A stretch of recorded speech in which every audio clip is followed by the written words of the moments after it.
Rasman Nasution tantang Iklim Hakim sumpah pocong, ungkap sosok pacar kliennya. Gerah dituduh ingin jadikan Iklim Hakim istri ke-8, Rasman Arif Nasution ambil tindakan. Ia balik menantang kliennya tersebut untuk sumpah pocong. Rasman Arif Nasution turut menyentil kekasih Iklim Hakim yang ternyata bukan orang sembarangan.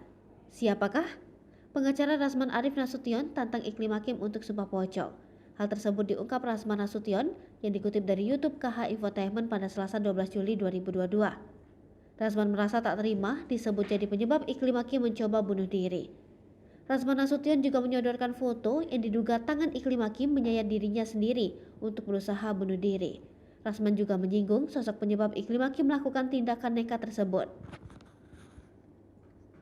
Ia berharap pihak Iklim Hakim untuk berhenti menjelek-jelekan pihak RAN, kuasa hukum di bawah Rasman Arif Nasution. Dalam kesempatan tersebut, Rasman juga membantah mengajak Iklim Hakim untuk menikah. Ia hanya memberikan perhatian kuasa hukum terhadap klien. Dikutip dari tribunwow.com, Iklim Hakim sempat tertekan saat berkali-kali diajak jadi istri ke-8 Rasman Arif Nasution. Iklim Hakim bahkan sampai melukai diri karena frustasi, terus diajak menikah oleh sang mantan pengacara. Hal itu diungkap Iklim Hakim dan pengacara barunya Abdul Farid Al-Dunggowi dalam kanal YouTube Intens Investigasi. Dalam kesempatan itu, Farid mengatakan Rasman Nasution sempat beberapa kali mengutarakan niatnya kepada Iklim Hakim. Meski saat itu masih menjadi klien, Iklim Hakim menolak secara tegas ajakan Rasman Nasution tersebut.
Hai pemirsa Sri Popo TV, jangan lupa komen, like, dan subscribe, serta tonton terus berita-berita terupdate lainnya ya.